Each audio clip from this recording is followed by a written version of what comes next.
Muchas gracias a todos y gracias por permitirme estar aquí con ustedes en esta sesión. La verdad me da mucho gusto poder compartir con ustedes esta clase, este ratito. Eh, Vamos a ver si, yo espero que aquí ya estén viendo la pantalla. Vamos a hablar sobre algunos aspectos de la dermatitis atópica y realmente hay muchas cosas que hablar en la dermatitis atópica. El, una de las quizá que nos ayuda para entender mejor qué hacer con los pacientes, cómo ayudar a los pacientes, pues es ver cómo inicia la dermatitis atópica o qué es lo que hace que evolucione de maneras diferentes. Y bueno, aprovechando que estamos todavía en la Semana Mundial de la Alergia, donde a pesar de esta terrible pandemia del COVID-19, la Organización Mundial de la Alergia manda este mensaje de que la alergia no se detiene, que hay que seguir dando tratamiento y seguir preocupándonos por ayudar a los pacientes con enfermedades alérgicas. Entonces, bueno, queda muy bien esta plática también de la dermatitis atópica para hablar de un enfoque fisiopatológico. ¿Qué es lo que podríamos saber actualmente sobre el desarrollo de esta enfermedad? La dermatitis atópica es una situación terrible en los pacientes, es muy variable en su intensidad, puede ser desde cuadros leves que inclusive puedan mejorar con el tiempo y llegar a desaparecer esos cuadros o casi desaparecer, hasta cuadros muy graves que desde sus primeras manifestaciones y el resto de la vida del paciente pueden dar muchas complicaciones.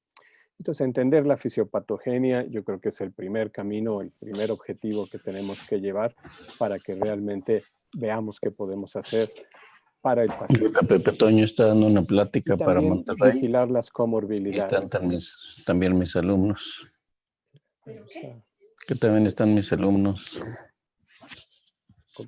y vamos a vigilar las comorbilidades y Sí, sí, eso nos sí. va a ayudar para la Tengo evolución doble conferencia. y dar un tratamiento oportuno. Y esto nos va a ayudar a que pues podamos vigilar en el Mis paciente, alumnos en la también clase evitar virtual. El único que complicaciones está en Monterrey ahorita es y Pepe Toño. mejorar la calidad de vida.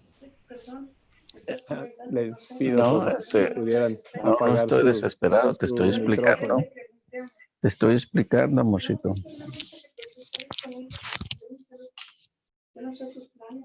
Amor, por favor, no te disgustes, no te Tratar disgustes. de apagar aquí. Espero que sí. Parece que sí. 5 segundos. Okay. Vamos a ver si ya es posible hacerlo. Ok. Y dar un tratamiento oportuno, pues también nos va a ayudar a evitar complicaciones, no solamente por la enfermedad, sino también por el mismo tratamiento que a veces nos pudiera dar alguna complicación. Y realmente el objetivo que queremos para todos los pacientes, pues es mejorar su calidad de vida, ayudar a que el paciente mejore el color de su vida, la calidad de su vida.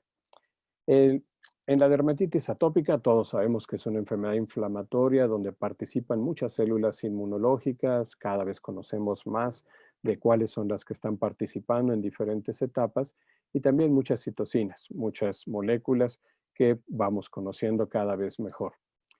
Este esquema de las guías japonesas de dermatitis atópica me gusta porque da un panorama muy bueno sobre cómo inicia la enfermedad y cómo va avanzando la enfermedad. Probablemente esta enfermedad inflamatoria cutánea no es de una sola factor, sino de muchos factores que se asocian. Uno es la diátesis atópica y esto significa en parte los antecedentes que pueda haber en la familia de este paciente o en él mismo sobre otras enfermedades que pudieran tener componente alérgico, asma alérgica, rinitis alérgica, conjuntivitis alérgica o inclusive en la familia también dermatitis atópica y la predisposición que haya para producir exageradamente anticuerpos IgE contra algún alergeno. Sin embargo, tenemos que ir entendiendo cada vez mejor cómo se da esta predisposición genética y cuáles son los genes que participan y también que no solamente son linfocitos TH2 específicos, sino probablemente también otros patrones que también algún día podamos considerarlos en estas enfermedades como alérgicas. Para iniciar y para exacerbarse durante la evolución del paciente, influyen muchos factores. Pueden ser factores ambientales, pueden ser el mismo sudor o algunos otros irritantes, incluyendo el rascado continuo en la piel, o también la presencia de microorganismos como algunos hongos o algunas bacterias, el estrés o inclusive algunos alergenos, sobre todo ácaros y alimentos son los que más se han relacionado. Y en la disfunción de la barrera epidérmica, esta puede ser de diferentes tipos, puede ser una disfunción primaria, donde haya una expresión disminuida de la filagrina por alguna mutación genética, o secundaria por la inflamación. Esto también vamos a ver que disminuye la expresión de filagrina. O los cambios en el manto lipídico, los cambios en la ceramida, que también influyen sobre esa barrera. Esto hace que el paciente tenga un aumento en la pérdida transepidérmica de agua, se reseca más fácilmente la piel y un umbral muy disminuido para el prurito. Es más fácilmente que se active, se rasque y más fácilmente se siga dañando la piel. Entonces, todo este conjunto de factores influyen para que un paciente desarrolle esta dermatitis atópica. Y todo eso puede ser variable en cada paciente. Algunos tendrán más uno u otro de los factores. ¿Qué alteraciones inmunológicas puede haber en los pacientes con esta enfermedad? Este artículo de la doctora Goodman del año pasado me gusta porque recuerda que la piel es un órgano inmunológico activo. Es un gran abrigo que tenemos, es un abrigo autorregulable que nos protege de muchos factores, pero además es un órgano inmunológico. Y en este órgano inmunológico que es la piel, estamos en contacto con muchos antígenos. Y ese contacto con antígenos, nuestro sistema inmunológico tiene que decidir si van a ser antígenos que van a inducir tolerancia o van a ser antígenos que van a activar una respuesta intensa hacia ellos y trataremos de hacer una respuesta inflamatoria para rechazarlos. Entonces, la decisión entre tolerancia e inmunidad se da a través de la relación entre las células dendríticas que presenten estos antígenos y los linfocitos T que respondan hacia esa presentación. Y para mantener la tolerancia, los linfocitos T reguladores sabemos que son muy importantes. Entonces, en esta interacción entre células dendríticas y linfocitos T, ahí es donde quizá está una de las claves para decidir, no solamente en la piel, sino también en las mucosas y en muchas otras partes de los órganos linfoides, qué va a ser un tolerógeno, quién va a ser un inmunógeno. Para la tolerancia sabemos que las células dendríticas deben de mantenerse inmaduras. Si una célula dendrítica se mantiene inmadura, es más difícil que presente un antígeno en forma adecuada para que se activen muchas poblaciones de linfocitos T. Y es más fácil que la presentación de este antígeno hacia linfocitos los convenza de ser reguladores. Y estas células dendríticas, como las células de Langerhans en la piel, están justo ahí vigilando, esperando el contacto con antígenos y normalmente tratando de inducir tolerancia a través de estos linfocitos T reguladores.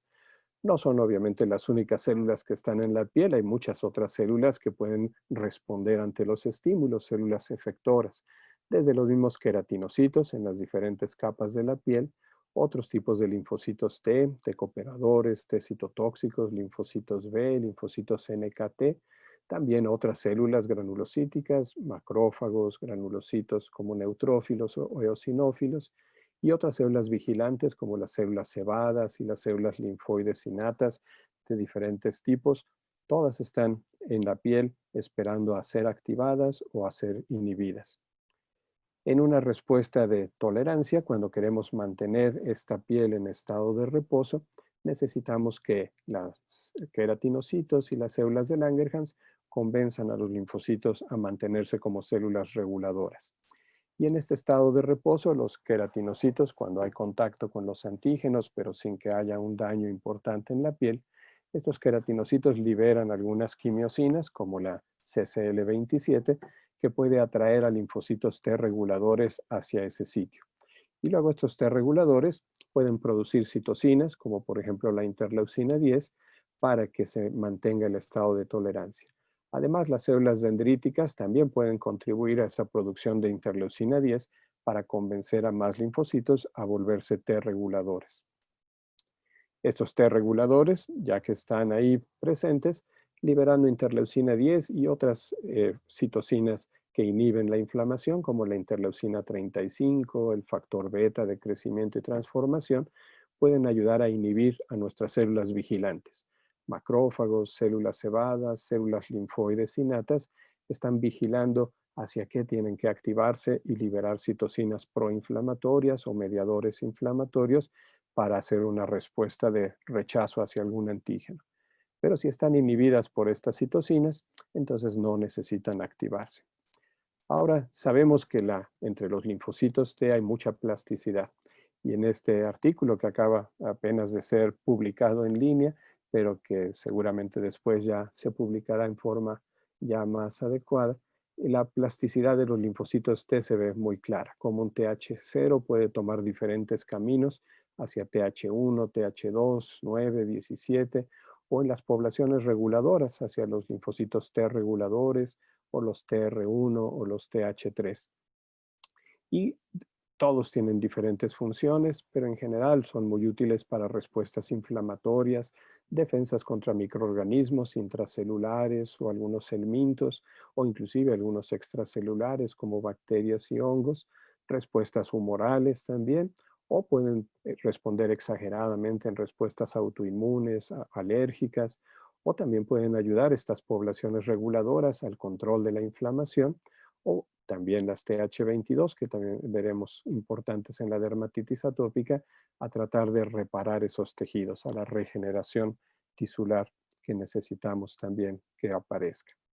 Hay muchos mecanismos para que estas células T reguladoras puedan participar, desde la deprivación de la interleucina 2 para que otros linfocitos ya no tengan esta citocina tan importante para seguir activos, o cambios metabólicos a través de la adenosina, o inhibir factores nucleares de activación importantes en el linfocito T, como el NF-AT, o producir estas citocinas inhibitorias, la interleucina 10, 35 y TGF-beta, o ayudar a que se induzca apoptosis, sobre todo de células que están demasiado activas, o inhibir la maduración de estas células dendríticas, de estas células presentadoras de antígenos, para que sigan la forma de inducir la regulación.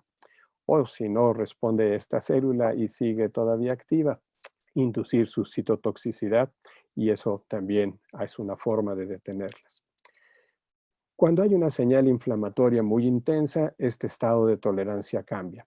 Y ahora hay muchas señales que activan al sistema inmunológico de manera diferente y nos dan una respuesta intensa hacia ese estímulo, hacia ese antígeno o al estímulo que ha activado esta señal inflamatoria.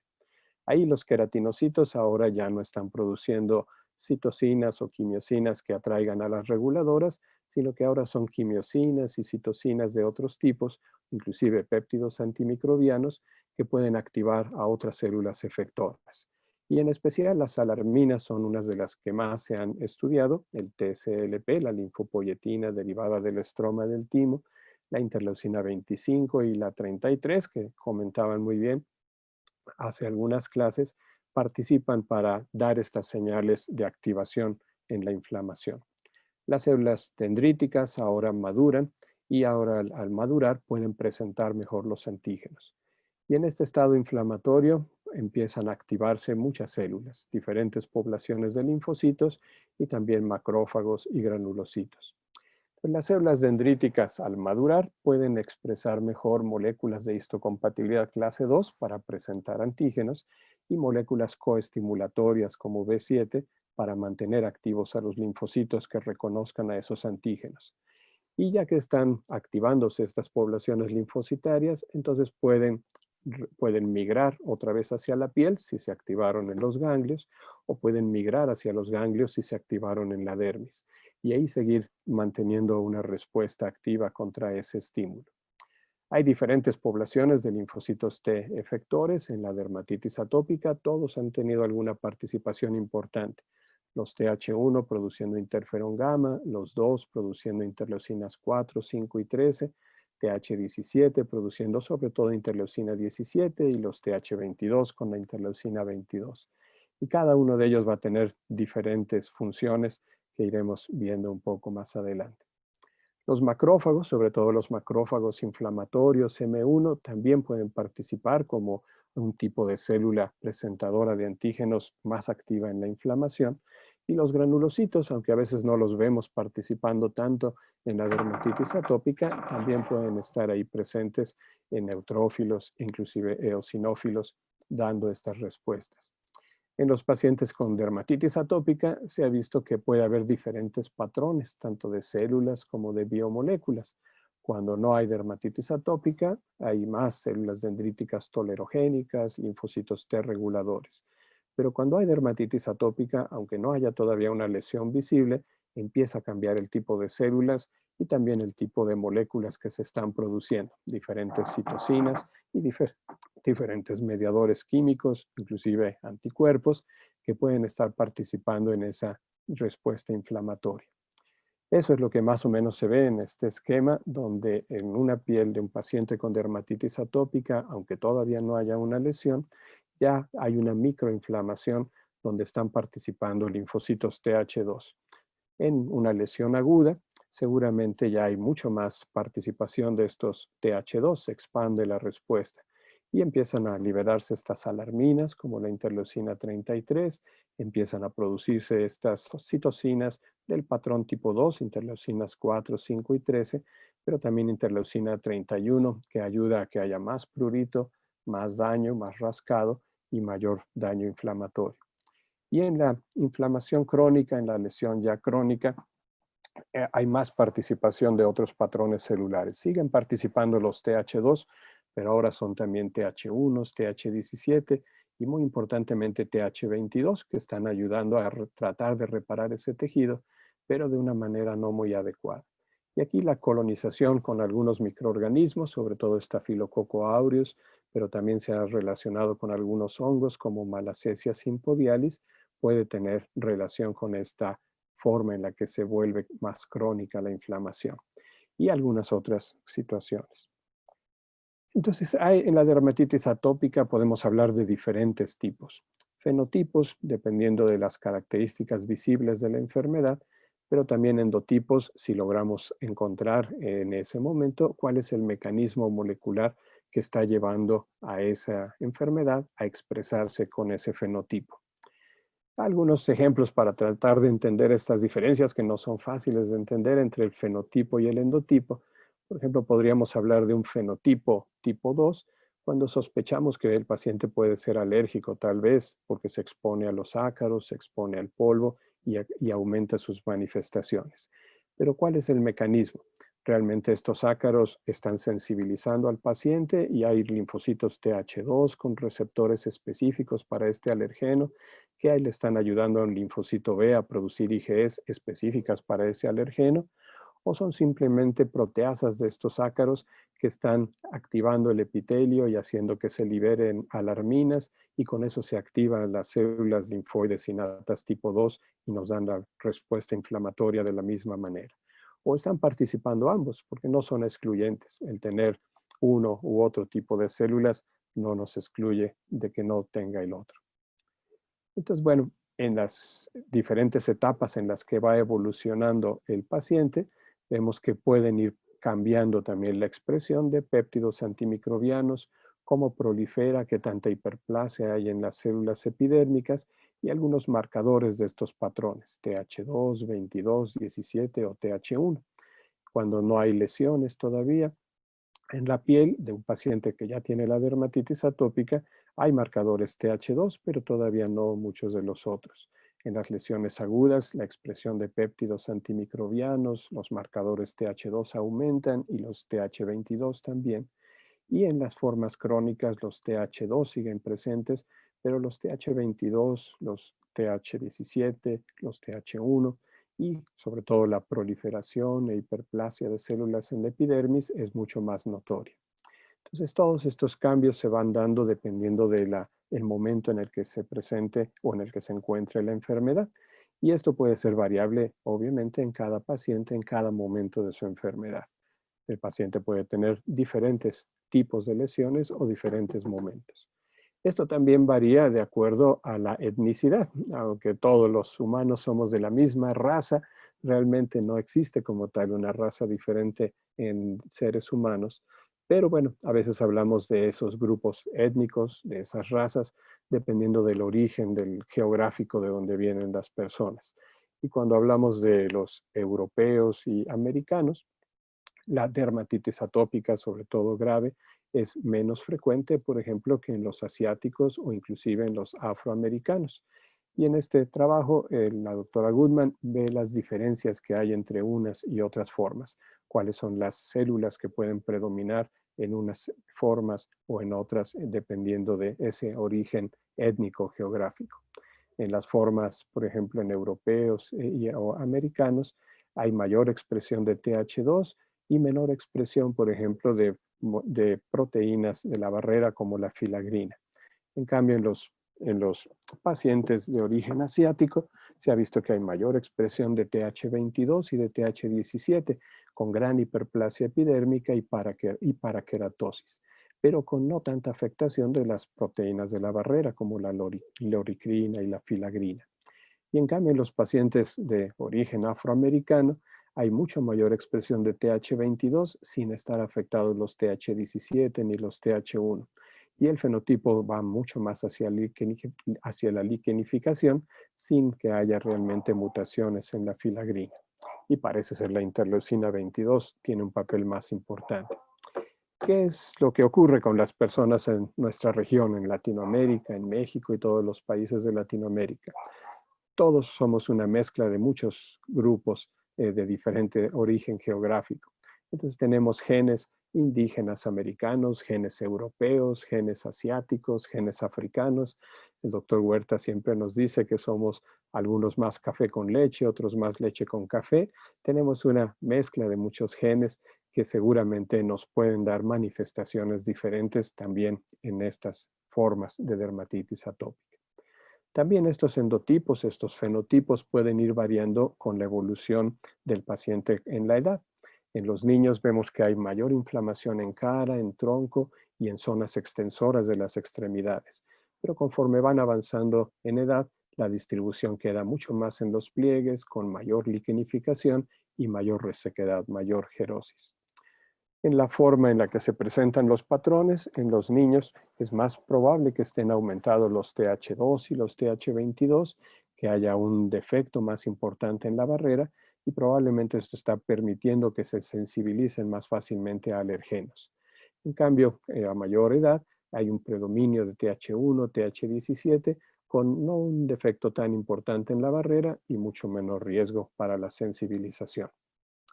Hace unos días también Yareli nos enseñó este artículo muy bueno, muy interesante, sobre estos cambios en los que vemos, en los que en este artículo hablan de cómo se dan los cambios en algunas citocinas, interferón gamma, interleucinas 13, 9, 17, 22, y en las poblaciones de T reguladoras, sobre todo las que tienen más afinidad por quedarse en la piel. Y comparando con personas normales sin dermatitis atópica a diferentes edades de 0 a 5 años, 6 a 11, 12 a 17 o en adultos ya más de 18, comparándolos con poblaciones de pacientes con dermatitis atópica, hay algunas diferencias importantes. Una muy clara al principio es la disminución de interferón gamma, aunque sí tiende a aumentar el interferón gamma con la cronicidad de las lesiones en la dermatitis atópica. Comparativamente con las personas que no tienen dermatitis atópica, hay menor cantidad de interferón gamma.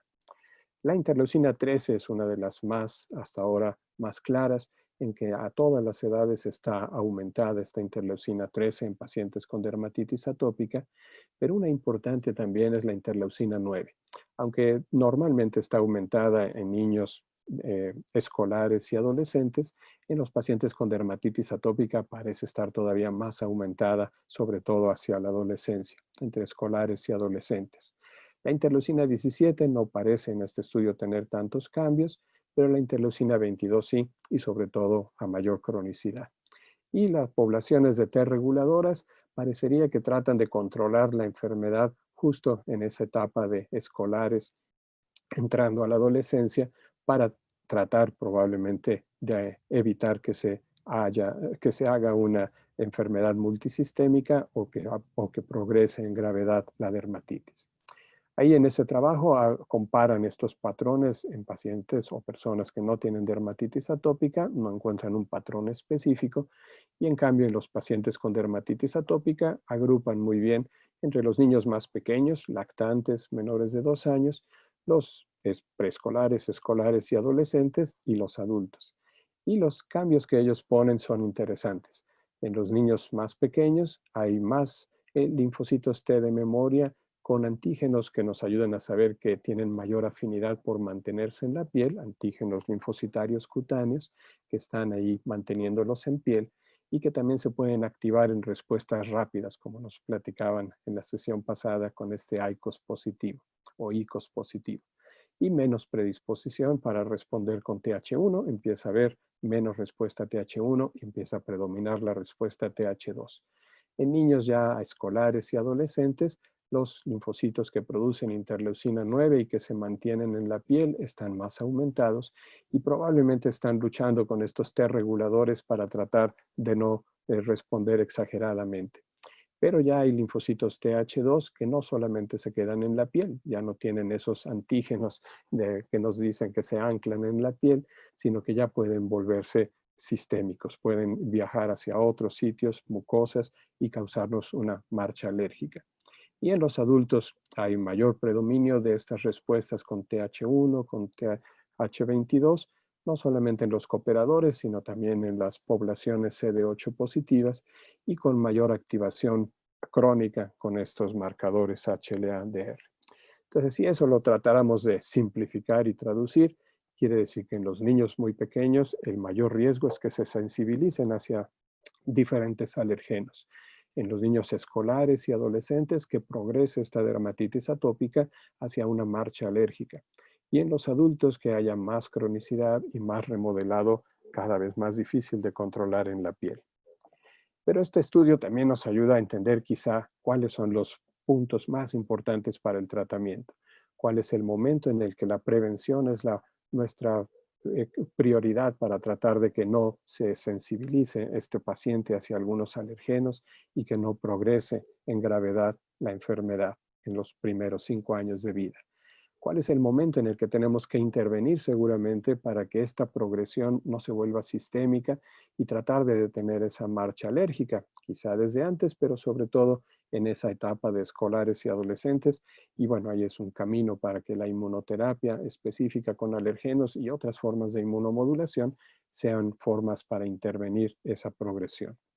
Y en el adulto, cómo ayudar a controlar, cómo ayudar a que no haya tantas exacerbaciones y que esta piel trate de tener la menor afectación posible por el daño crónico que ha tenido.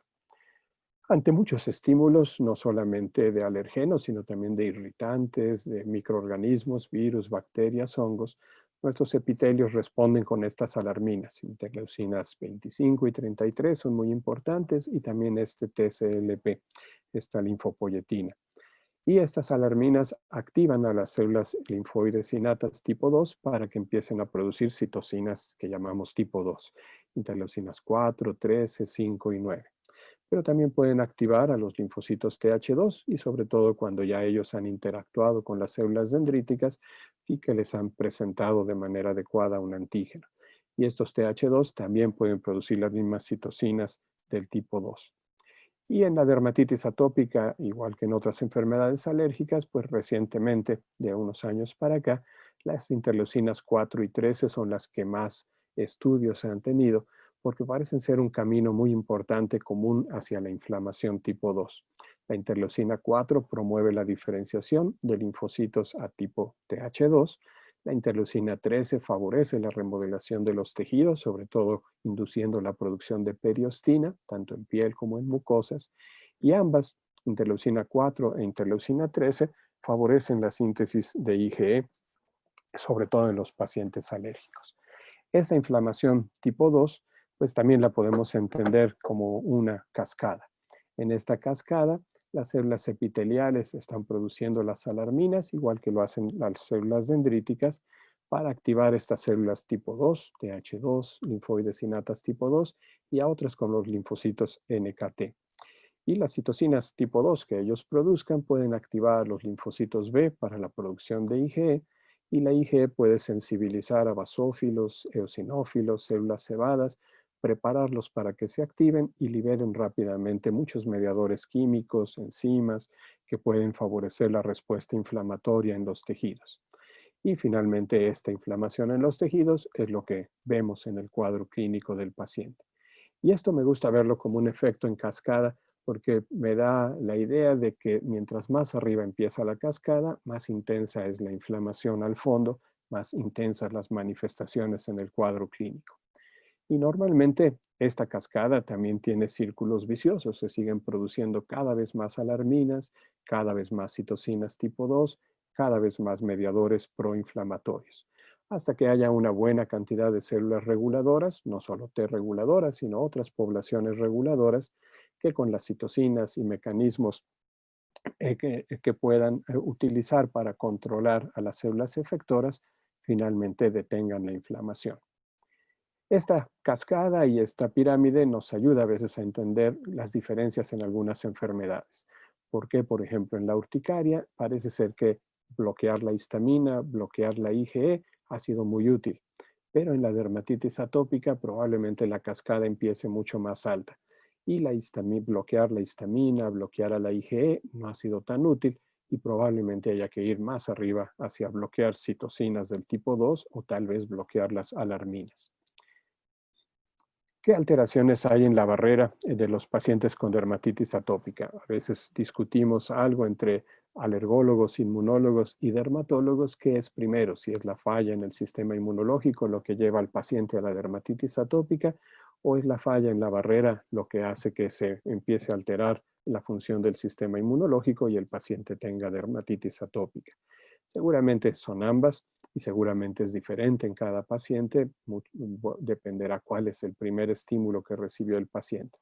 Pero es muy claro que así como hay alteraciones inmunológicas, en la dermatitis atópica también hay alteraciones en la barrera.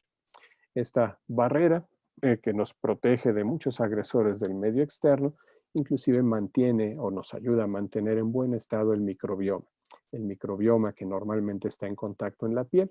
Y ahí es donde se han visto cambios, por ejemplo, en las proporciones de algunas poblaciones de estafilococos, colonias diferentes. Normalmente deben predominar los estafilococos epidermidis, el estafilococo albus, pero en los pacientes con dermatitis atópica empiezan a colonizarse más con estafilococo aureus y esta colonización activa más la respuesta inflamatoria. Y ya platicábamos también de otros hongos como la Malassezia sympodialis, que también puede estar participando en esa activación crónica. Las células de la piel directamente, los queratinocitos, participan en esa liberación de señales inflamatorias que vimos al principio, quimiosinas, pero también responden con receptores para reconocer patógenos, para liberar citocinas proinflamatorias, activando el inflamasoma y algunas moléculas coestimulatorias inclusive. Las células dendríticas son clave para poder presentar antígenos, induciendo tolerancia o induciendo una respuesta muy activa de linfocitos T de diferentes patrones, TH2, TH17, TH22. Y en este artículo también hablan de los fibroblastos, cómo estas células del estroma pueden estar produciendo periostina o inclusive algunas quimiosinas como este CCL2 para atraer a las células TH2 y favorecer la inflamación en la respuesta alérgica.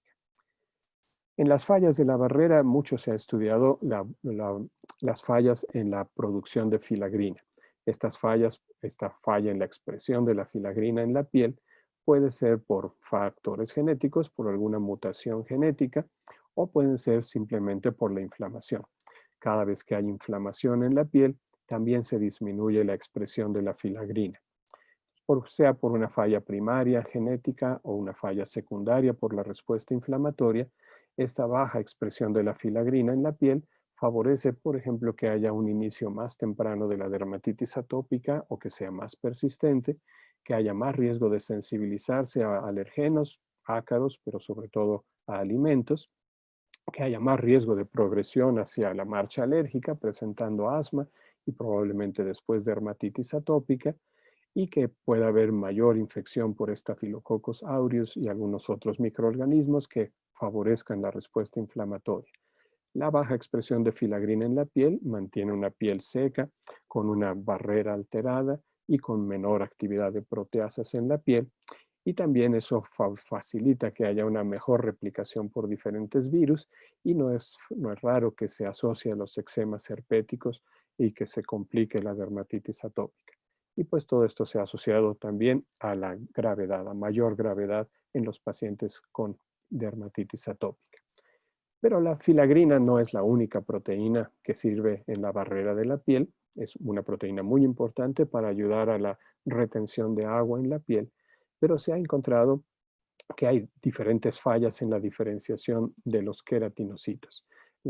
Con mayor hiperplasia del estrato basal, una reducción del estrato espinoso y una disminución de los marcadores de diferenciación comparando la piel normal con la piel del paciente con dermatitis atópica.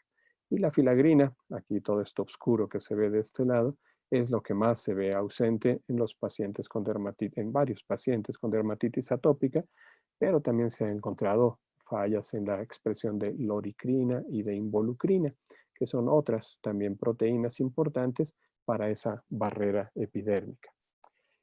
Estas fallas en la diferenciación de queratinocitos hace que la piel, la arquitectura de la piel se modifique.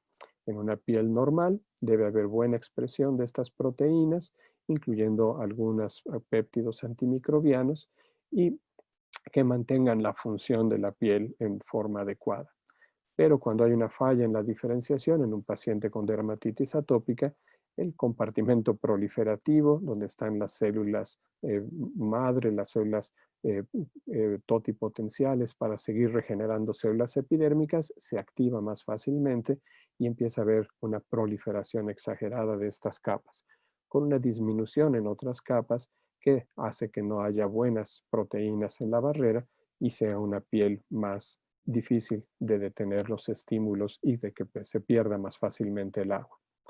Estas disfunciones en la barrera, decíamos, pueden ser genéticas por mutaciones en la filagrina, que no son tan frecuentes como se esperaba, pero existen estas mutaciones, o puede haber también mutaciones en otros genes, por ejemplo, mutaciones de FOXP3 en las células T reguladoras, y que en estos pacientes que se han encontrado con IPEX pueden tener pues mayor predisposición a dermatitis atópica grave.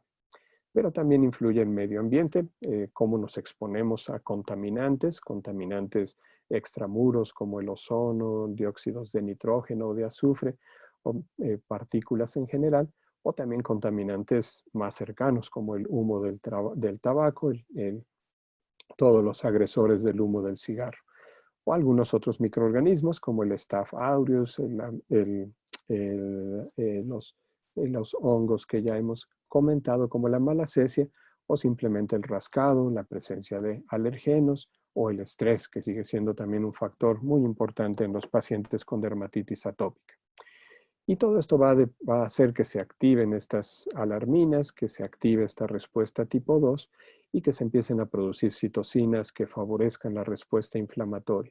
Y no solamente, como ya vimos en el patrón tipo 2, sino otros patrones y otras muy importantes como la interleucina 31, que es una de las que se está relacionando cada vez más con la presencia de prurito intenso en la piel de los pacientes.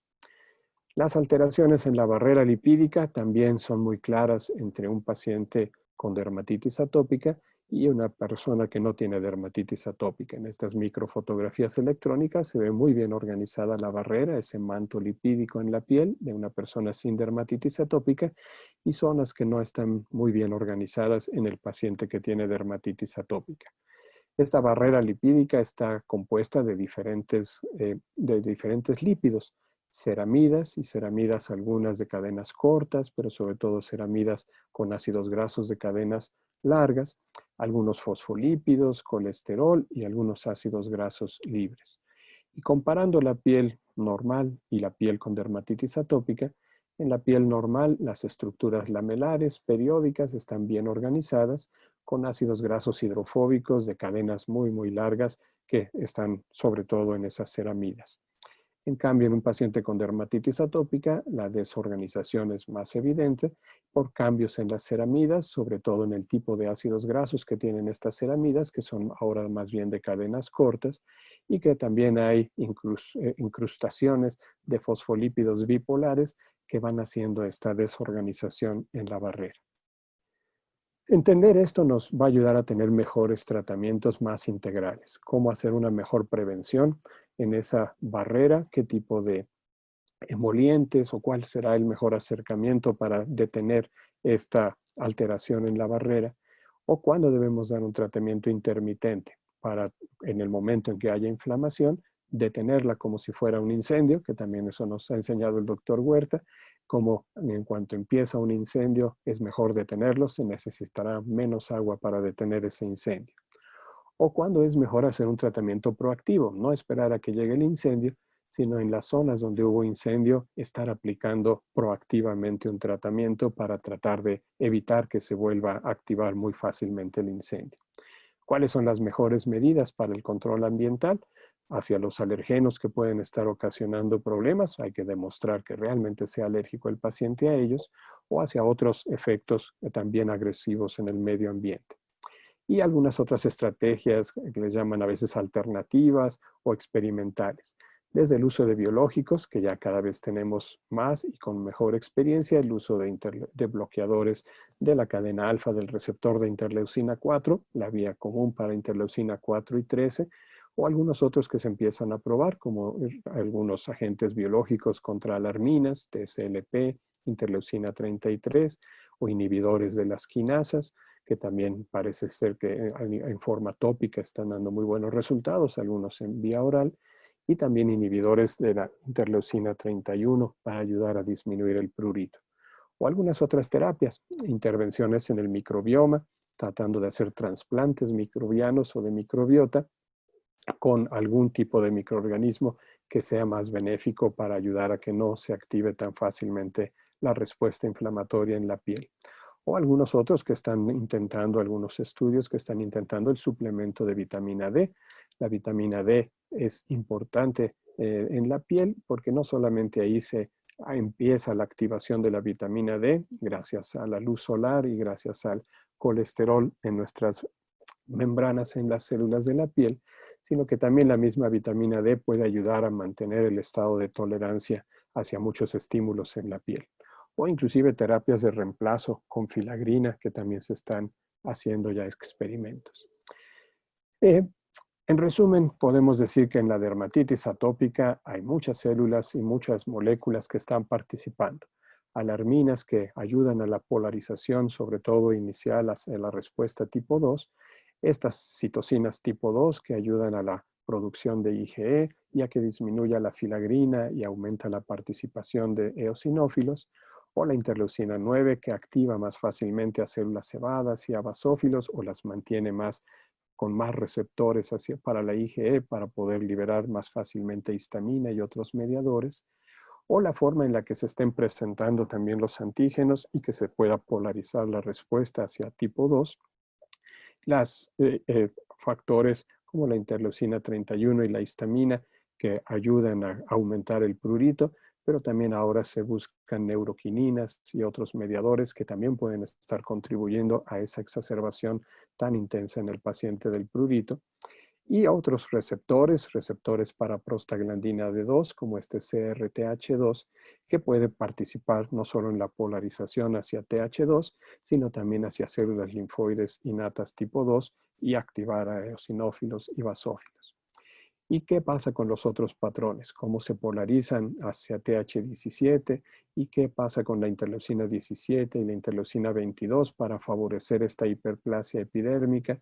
¿Y cómo se produce interferón gamma y factor alfa de necrosis tumoral en formas más tardías que también pueden estar contribuyendo a la inflamación y a la esponjiosis que vemos en la piel de los pacientes? Entender todo esto, pues nos ayudará a tener mejores blancos para el tratamiento y entender que todas estas biomoléculas, algunas citocinas, otros inclusive anticuerpos, otras enzimas, pueden ser blancos terapéuticos, pero que no son exclusivos en la piel, que también pueden ser inhibidos en otras funciones, en otras partes de nuestro organismo, que tenemos que ver qué efectos van a tener y también que cuál es el mejor herramienta terapéutica para poderlas bloquear.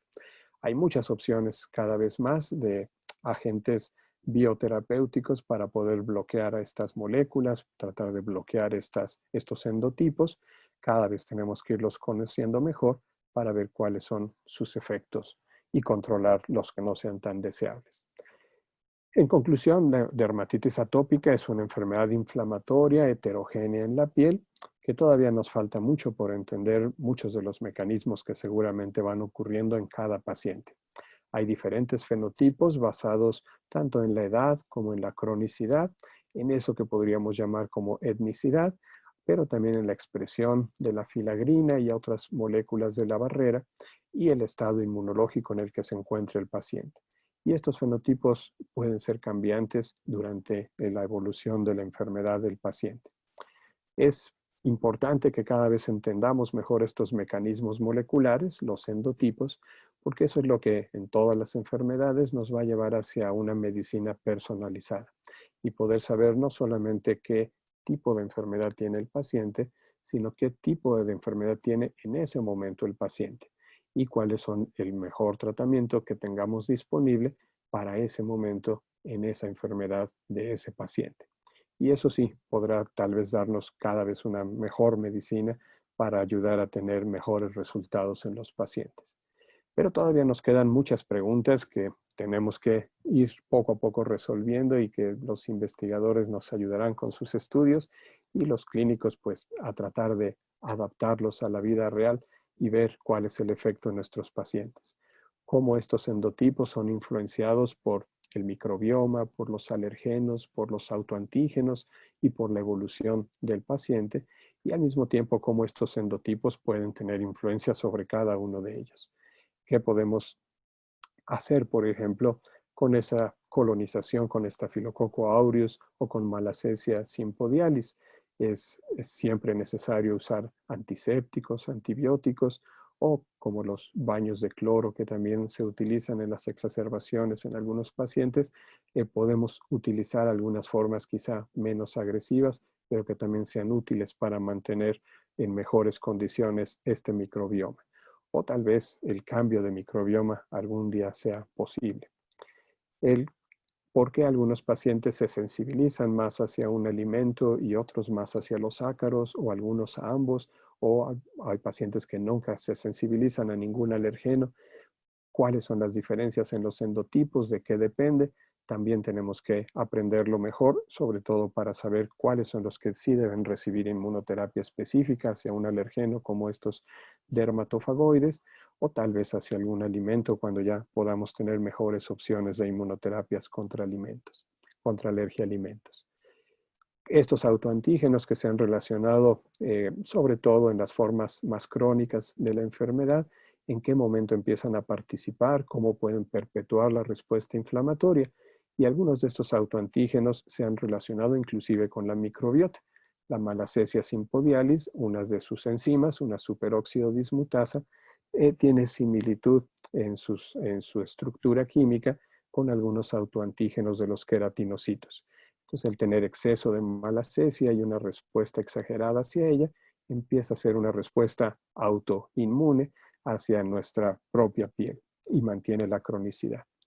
¿Cómo podemos entender la evolución de los pacientes? ¿Quiénes van a tener una buena evolución en la adolescencia, tal vez porque sus células reguladoras lograron controlar esa evolución, y quiénes no? ¿Quiénes van a tener una evolución constante y progresiva el resto de su vida? ¿Quiénes van a tener una dermatitis atópica grave y quiénes van a ser solamente leve o moderada? ¿Cuál es el pronóstico de cada uno de ellos? Seguramente los mecanismos moleculares nos van a ayudar a entenderlo mejor, pero tenemos que seguirlos estudiando.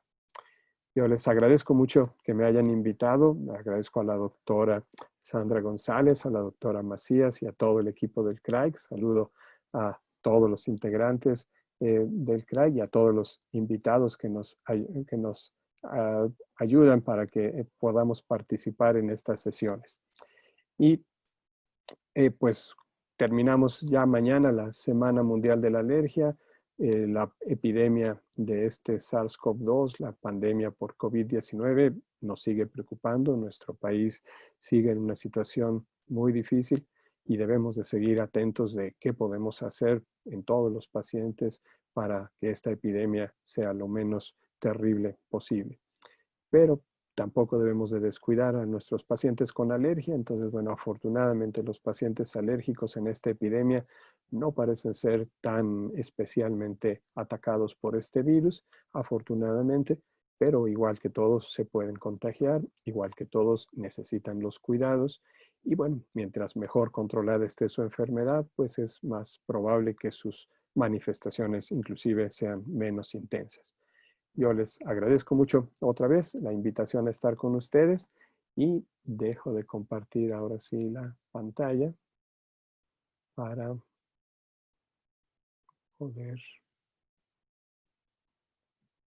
poder abrir micrófonos. Muchas gracias.